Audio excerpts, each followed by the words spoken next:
Deputy McConnell.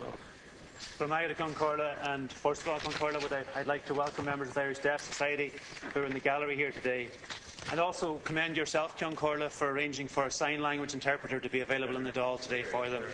It's the first occasion in which this has happened, and it's a very welcome and notable one for the deaf community. Concorla, I want to start this morning by condemning the ongoing attacks on civilians in Gaza and sending our sympathies to the families of all the deceased. The reports of the airstrike on the 4 young boys playing football on a beach on Gaza are truly appalling. While Israel has a right to defend itself, its response is totally disproportionate to the attacks on them from Gaza. Israel has also shut down all access, and there are over 210 men, women and children and civilians already dead in Gaza. They are running out of medical supplies and are truly in dire straits.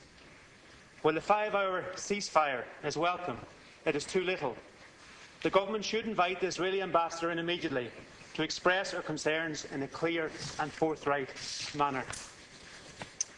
And the question I wish to ask to the Taoiseach moving on, Concorla, this morning relates to the commemoration, the creation of a commemoration centre at 14 to 17 Moore Street in advance of the centenary events of Easter 1916. I'm afraid we can only deal with one issue here. I wish to deal with. Yeah. As you're aware, Taoiseach, the relatives and veterans of the 1916 Rising have been campaigning for years so that 14 to 17 Moore Street receive protected national monument status, and this was done in 2007. Since then, there have been many reports and recommendations about how the GPO and Moore Street should be preserved. This has involved all parties in the Oireachtas and at Dublin City Council level. The latest Dublin City Council report was published in April 2013. Former Minister Deenihan signed an order of consent in July 2013, and new designs were submitted in March of this year. And in April, he announced and approved... Sorry, Deputy, I'm sorry to interrupt you, but I've already told you there's only one topic on Leader's question, so I assume it's Gaza. We can't deal with 2 topics on Leader's questions. Well, I wish to note... No. That matter has already been dealt with in the Chamber no later than yesterday. So, we can't breach the rules. If you wish to stick to Gaza now, please do. I'll facilitate the Deputy if he could select his 3 topics, I think. So No, he's already made his case about that. Okay, that's fine. Accept your ruling on that matter. Taoiseach, to deal with the first topic I raised in relation to the ongoing situation in Gaza, I would appreciate if you could refer to me. I know we will all have seen the pictures this morning in the newspaper of the father of 2 of the 4 children who died as a result of a missile attack on a beach in Gaza. I think it's truly a abhorrent sight and situation, and I would ask if you would deal with that particular issue, Taoiseach, and also how your government intends to respond to it. Thank you, Deputy. Taoiseach. Thank you, and I would also like to note the first appearance ever of a sign language interpreter in the gallery, and thank you, Ceann Comhairle, for facilitating that for the members of the deaf community who are with us this morning in the gallery, and I'm very glad to meet them. It's to welcome. It's like that. Okay. In relation to the very pressing issue in relation to Gaza, I would just draw the Deputy's attention to the fact that the Minister for Foreign Affairs and Trade issued a statement on Monday in which he condemned unreservedly the indiscriminate firing of rockets into Israel, which are largely aimed at civilian targets. His statement equally condemned the mounting civilian casualties, including a large number of women and children, resulting from Israeli airstrikes against Gaza. This followed and reinforced a statement made last week by the former Minister and Taoiseach, Deputy Eamon Gilmore, and of course I think most of the members of the House will have heard of the further deaths in recent hours. Both the people of Gaza and of Israel have the right to live in peace and security without the threat of indiscriminate violence being visited upon them. The dreadful episode yesterday where, as I said, the 4 Palestinian children were killed by an Israeli shell at the Gaza port just underlines the absolute urgency of bringing the exchange of fire to an end for the sake of everybody, for both communities. A serious effort to reach a ceasefire on Tuesday, which was proposed by Egypt, regrettably did not take hold, although it is positive that Israel did cease firing on their side for 6 hours. Today, there's been a 5-hour humanitarian pause at the request of the UN to allow people to move and to buy food and do necessary things. This is a hopeful development that maybe can be built on to achieve something more lasting. And as I said last week, the Department of Foreign Affairs are closely monitoring the situation and keeping in contact with the missions in Tel Aviv and in Ramallah. And I gave the advice last week that any Irish citizen who is in the area should keep in contact with the Irish embassies in the area. The last few weeks following the recent horrendous murders of 4 young people have been incredibly difficult for all concerned with promoting the cause of peace in the Middle East. Despite this, we can't be deflected from addressing the underlying causes of the conflict and redoubling our efforts to promote a viable 2-state solution, which represents the only sustainable basis for a just settlement and resolution of the Israeli-Arab conflict. Thank you, Taoiseach. Deputy McConnell. Taoiseach and Concorla. Taoiseach, I think the 5-hour ceasefire today is welcomed and very much needed, but it's in no way enough. There is an extremely unacceptable situation for citizens in Gaza ongoing at the moment.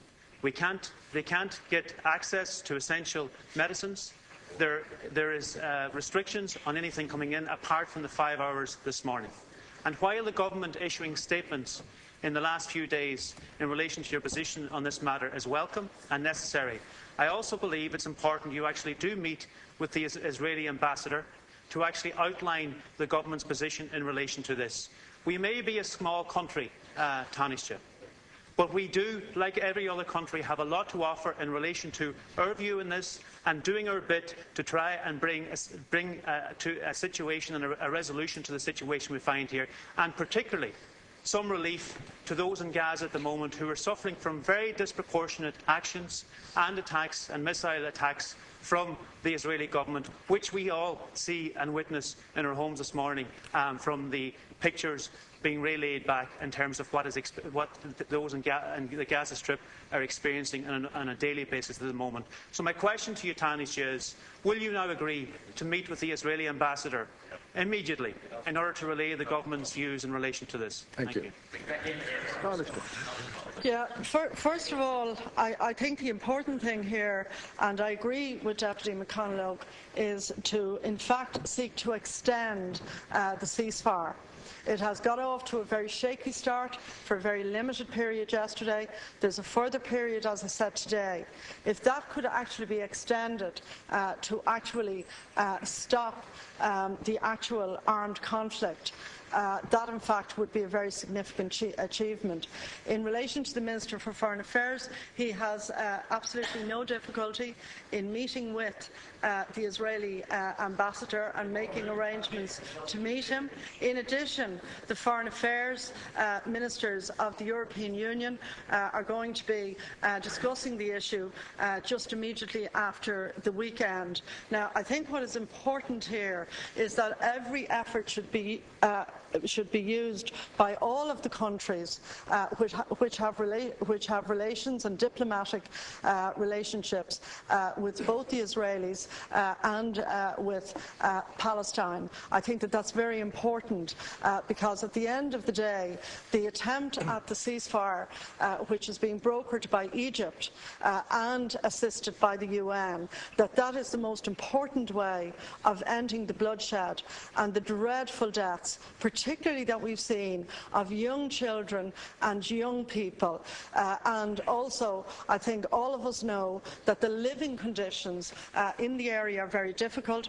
Going back to my own time as Minister for Overseas Development, when I was involved in initiating and expanding the programme of assistance into Palestine and into the territories, and that was done and followed up by successive governments, including your own party when you were in government. I want to acknowledge that, and I want to acknowledge your concern about it. A very significant amount of aid is actually, and development money is spent from the Irish aid programme into Palestine, as is correct. And as I said, we will lend every support we can to the expansion of the ceasefire and the continuation of the ceasefire, so that in particular there's an opportunity for innocent civilians to be protected. Thank you. Deputy MacDonald. Can I also extend a very warm welcome to the members of the deaf community. You're very welcome here today. It's great to see an interpreter in the gallery for the first time. Taoiseach, I'd actually intended to raise a different issue with you in relation to the mother and baby homes, but having heard your entirely limp and lily-livered response to Deputy McConaughey's question in respect of Gaza, I feel that I have to question you further on the matter. I can't believe for a second week in a row, when you are asked about the casualties and the deaths of Palestinian civilians and Palestinian children, Palestinian citizens, that you revert in your answer to giving advice to Irish citizens who may happen to be in the vicinity or the region. Just to say to you, Taoiseach, it's not sufficient for government or any minister to simply issue a statement on this matter. There is actually an obligation to act. And just to clarify matters for you, Taoiseach, in case you're not aware of this, the crux of this issue revolves around the Israeli administration, the Israeli state, and its failure to abide by international law. That's the crux of this. And it's long past time that the Israeli administration was called on this. It's long past time that the Irish government said to the Israeli administration, you cannot act with impunity. And there are no excuses or alibis for shelling and bombarding a civilian population, for inflicting collective punishment on the Palestinian people, and for murdering Palestinian children. That needs to be the message. If that's not the message, frankly, Taoiseach, we are all wasting our time. Thank you. It's very clear the power disparity between Palestinian civilians and the Israeli military and political apparatus. So my question is this. When the minister meets with the Israeli ambassador, what is the government's position on this matter? What is the government's position around the bombardment of a civilian population and the collective punishment of the Palestinian people? Thank you. Minister. Well, just let me make it clear. What Ireland's interest in this is that we want to see an end to the violence. We want to see an end to the violence from both sides, because we want to see an end to the deaths and injuries, in particular, of innocent civilians, men, women and children. That's the role that a country like Ireland can best play in a conflict like this. We have been, for instance, over the weekend, through the Minister for Foreign Affairs, in direct contact with his counterpart in Egypt in relation to the ceasefire and bringing to an end in an orderly way of the violence. Now, Deputy, if you want to make an issue in relation to warnings to Irish civilians who may be working in a danger zone, warnings by the Department of Foreign Affairs, I can just say to you, as somebody who has lived and worked in a previous capacity in such zones. They're extremely important for the Irish individuals and for their families here in Ireland, that they should have the full help and resourcing of our Department of Foreign Affairs. And you should not equivocate, notwithstanding your passionate concern, and I accept and I appreciate that, for civilians in this conflict who come from the conflict zone, but you should equally have a regard for Irish citizens, or indeed people who have been resident and living and working in Ireland, that they may face dangers and that they should keep in touch with the official advice which is available from this country. There will be an awful lot of grief for families in Ireland if Irish people living in the region put themselves in danger, and I think it's absolutely appropriate that the Minister for Foreign Affairs and the Department of Foreign Affairs should have a concern for that. Excuse me, we don't shout down people in this chamber, please. And you too, Deputy Byrne, please proceed. Do you not hear me? In case you didn't hear me, we don't shout down people in this chair. Deputy Byrne, would you stay quiet, please, and allow your colleagues to reply? Thank you. Can I just say that it may seem unsatisfactory from the comments made by the Deputy that seeking to broker a ceasefire is somehow inadequate as an expression of Irish foreign policy. I think that Ireland helping to make peace in conflicts is at the heart of what Irish foreign policy has been about since this state was formed, and I will not apologise for the work that our soldiers, our Gardaí, have done in that role right around the world. And for you to belittle that, for you coming from the background of your particular party and your involvement in a peace process which actually did have a successful outcome, I'm actually surprised that you would belittle the value of a peace process and of a ceasefire. Let me reiterate, the important issue is to get a sustainable ceasefire underway. That is the best way of protecting all of the civilians, in particular, the men, women and children. And, you know, you would want to have a heart of stone, not to be moved by the appalling deaths of young children over this period of escalating violence. Thank you. I think that everybody in this House, Deputy, is deeply concerned and upset and grieved by what we've witnessed. Thank you. Deputy MacDonald, 1 minute. Thank you.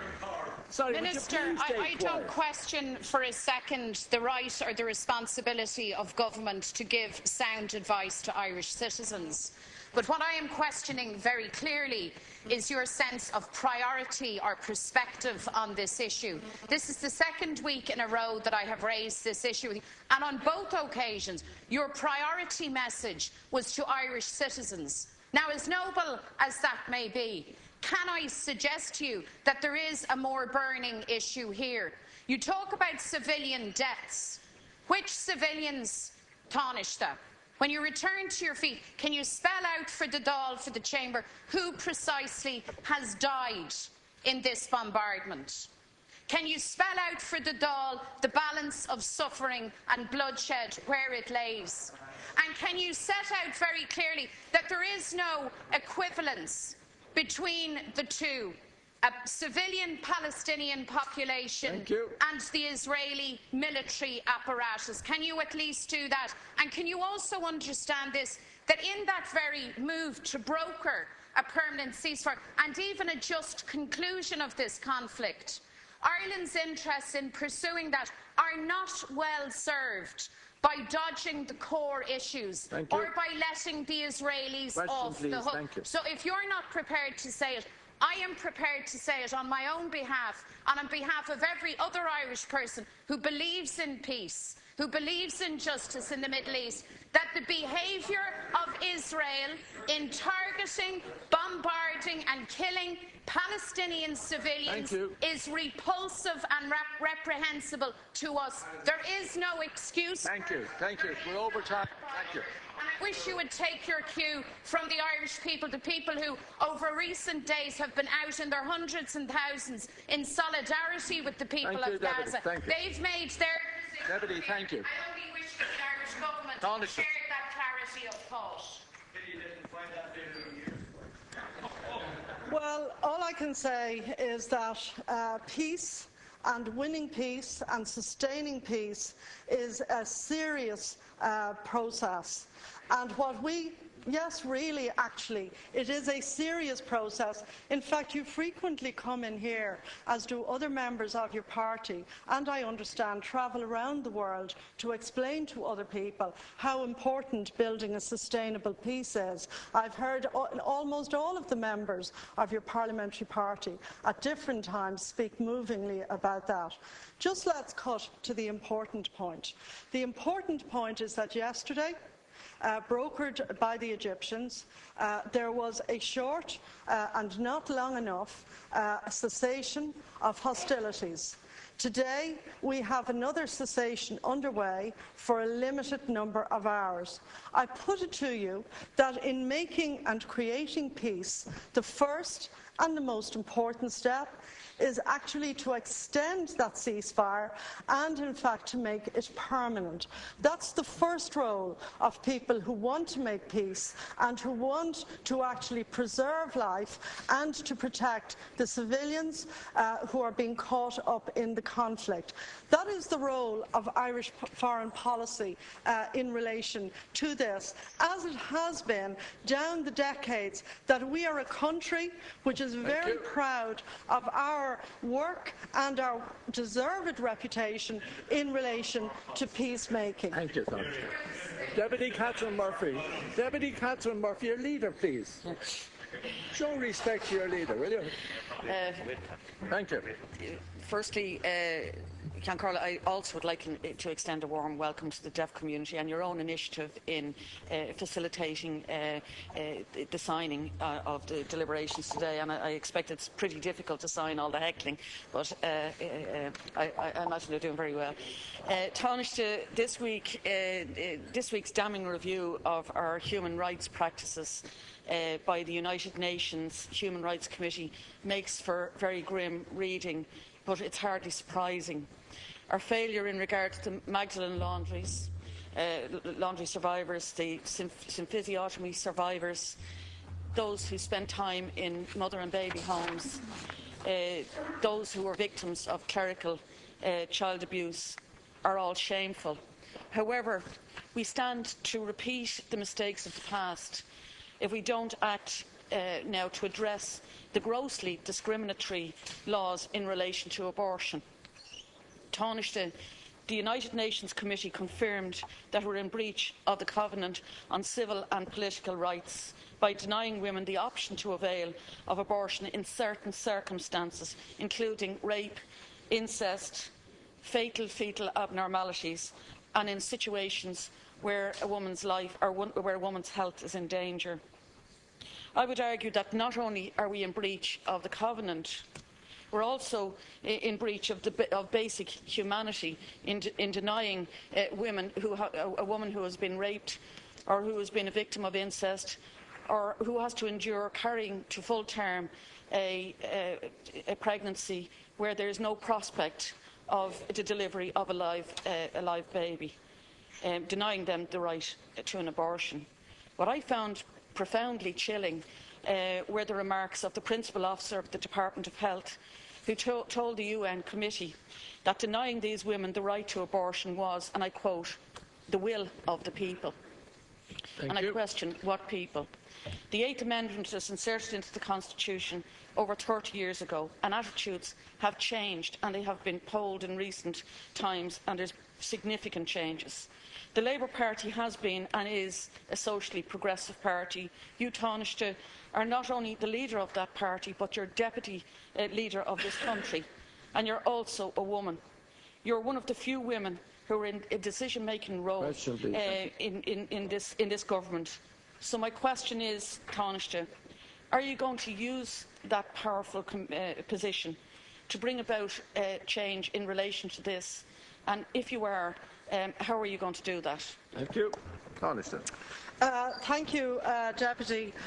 First of all, in relation to your comments in relation to Minister Frances Fitzgerald's visit to Geneva to the Human Rights Commission, I'm sure it didn't pass without your notice that yesterday was a very significant day in the appointment of Judge Murphy in relation to the Commission of Inquiry into Mother and Baby Homes, and you may have also noted the publication of a very extensive report based on the work of the Interdepartmental Committee in relation to the history of mother and baby homes. And I have to say, the then Minister for Children, Minister Flanagan, in the period since his appointment and before leaving that office, did a huge amount of work to advance that, and I want to use this opportunity, in fact, to thank him and, in fact, to thank Minister Fitzgerald for the huge amount of progress which has been made on the issue in a relatively short period of time, and the terms of reference then for that inquiry are being worked on. In relation to your comments of the meetings in Geneva, first of all, I think it's recognised internationally that this country has inherited a whole series of extraordinarily difficult legacy issues which have affected pretty much, I would suppose, at least 50% of families in this country at some stage or other down the decades, and particularly have affected women and have affected children and children born as a consequence of relationships which in earlier decades were non-marital relationships, and therefore very often, as we know, those children were given up to institutional care, and in many cases subsequently and successfully for adoption or indeed for fostering out. So I think it is important when international organisations are looking at Ireland's legacy that they would also recognise the progress which has been made by all parties in this House and by civil society in addressing a whole series of issues which are a legacy of an earlier period of time.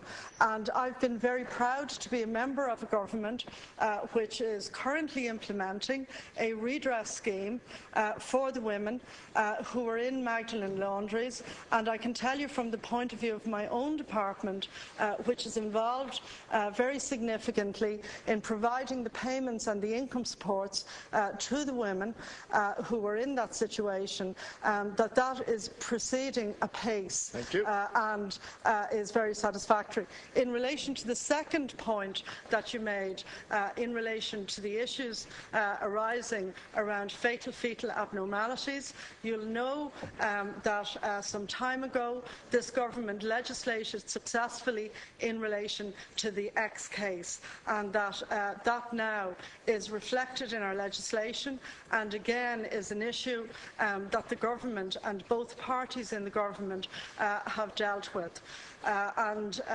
In relation to fetal abnormalities, I'm personally on the record as saying that I would like to see a situation where it is possible to address that. We don't as yet have an agreement on that in the programme for government. That's a personal position of mine. I've been on the public record in relation to that over a long period of time. Deputy Murphy. Taoiseach, I know we have legacy issues, and indeed, when you look back with hindsight on, it's very uncomfortable looking at past failures, but with 2020 vision, you know, you have to. We're here and we are saying things like, how could we have allowed such things to happen? Who was in power at the time? Is the same thing going to happen in relation to the people who are in power now in 30 years' time? When the same committee reviews how this country deals with things like, for example, fatal fetal abnormalities, like women who have been raped and women who have been a subject of incest, in relation to how we deal with that and the denial of human rights in that respect. Now, you said you're personally on the record. I'm asking you, as Taoiseach, as Deputy Leader of this country, as the Leader of the Labour Party, for your position in relation to those positions. I went to the Liverpool's Women's Hospital with a group who were a study group in relation to fatal fetal abnormalities, and honestly, to view it from outside, to put people through that torture, where, for example, they have to retrieve the remains of a baby that they wanted by way of something like DHL delivery. It's just absolutely appalling what we're doing. It's inhumane, and we can't be relying on a 30-year-old or 31-year-old referendum and presume that people have not moved on when so many things have happened in this country. Thank you. Taoiseach, we need a referendum, and you know we need a referendum if we're going to change that position. I'm asking you directly, do you accept that we need a referendum, and will you commit to working towards that referendum? Well, we have had a process, and an extensive process, of the Convention in relation to the Constitution, looking at various issues, and we have had a report of the Convention. In addition, as I pointed out, we have actually dealt with, as a Dáil, and in particular as a government, with the issues arising from the X case, issues which had been unresolved over a very, very long period of years. I think that we want to reach a situation in Ireland where every baby is a wanted baby, and I know particularly in relation to the cases that you've spoken about and the people that you've been with in Liverpool, that these are very tragic cases where these are very much wanted babies, but that the life outcome of the baby is in doubt because of the medical situation of the baby. In relation to the whole debate on this issue, I think you have to recognise, and I think that was what referenced in Geneva, that on a previous occasion the people of Ireland did give a view, as they're entitled to, in relation to what they wanted reflected in the Constitution. I didn't share that view at that time. My party and people like myself actually recommended voting against that particular amendment to the Constitution. But I think as a Democrat you have to recognise that the people of Ireland did vote for the 8th Amendment to the Constitution. And as I said, the government so far has legislated and dealt with the issues surrounding the X case, which has been a difficult issue in this country over a very, very long period of time, and that is what is agreed in the programme for government. Thank you. That completes leaders' questions.